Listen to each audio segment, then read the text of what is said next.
ধীরে ধীরে সফলতার দিকে এগিয়ে চলেছে। আমাদের এই সুবর্ণ জয়ন্তী উৎসব উদযাপনের আজকে তৃতীয় এবং অন্তিম দিন। বিগত 1 জানুয়ারি আমরা বিদ্যালয় প্রতিষ্ঠা দিবস বিদ্যালয় প্রাঙ্গণে সাড়ম্বরে পালন করেছি। গত 4 জানুয়ারিতে বিদ্যালয় প্রাঙ্গণ থেকে বর্ণাঢ্য শোভাযাত্রা সারা শহর পরিক্রমণ করেছিল।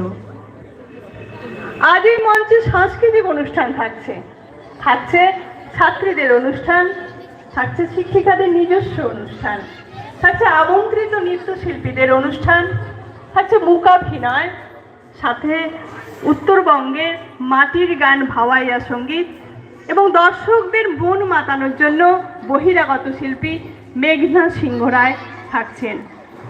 আমরা সকলে মিলে এই মনোজ্ঞ অনুষ্ঠানটি উপভোগ করব, এটাই আমাদের বিশ্বাস এবং সুবর্ণ জয়ন্তী অনুষ্ঠান সার্থকতা পাবে এও আমরা বিশ্বাস করি। প্রত্যেকটা অনুষ্ঠানেরই কিছু প্রথাগত নিয়ম রয়েছে, সেই রীতি মেনেই আমাদের পরবর্তী অনুষ্ঠান।